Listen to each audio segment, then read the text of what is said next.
Kalau kita merenungi perjalanan hidup ini,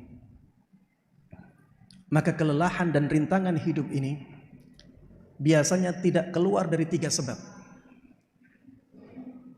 Rintangan, ujian, musibah biasanya tidak keluar dari 3 sebab ini. Kenapa dia datang? Sebabnya salah satu dari 3 hal ini. Yang pertama, jemaah sekalian rahimani wa rahimakumullah, sesuatu yang sifatnya alami. Orang melakukan perjalanan, sebaik apapun dia melakukan perjalanan, pasti akan lelah.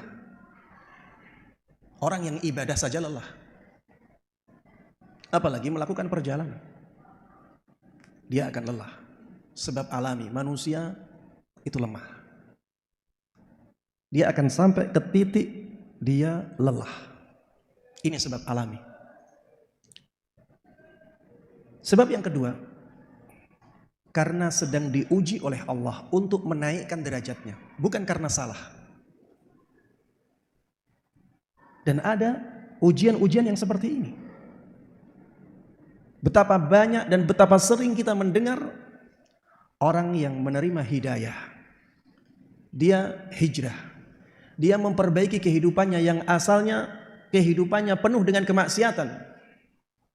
Kemudian setelah itu dia mengubah hidupnya menjadi kehidupan yang mulia, penuh dengan ketaatan. Tapi kehidupannya semakin sulit. Banyak ujian yang diterima oleh dia.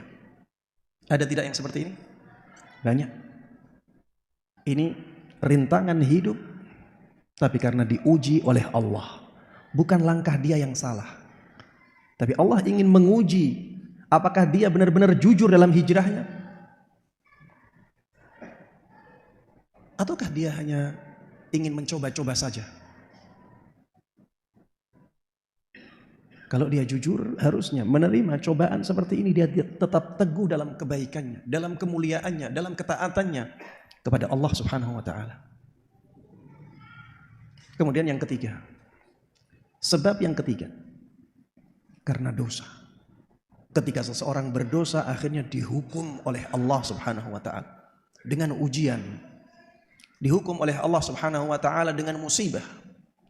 Betapa banyak kita melihat ada orang yang asalnya mabuk-mabukan, akhirnya badannya rusak. Betapa banyak kita mendengar orang yang asalnya berzina, melakukan kehidupan yang bebas sekali, akhirnya terkena penyakit. Dan ini juga banyak.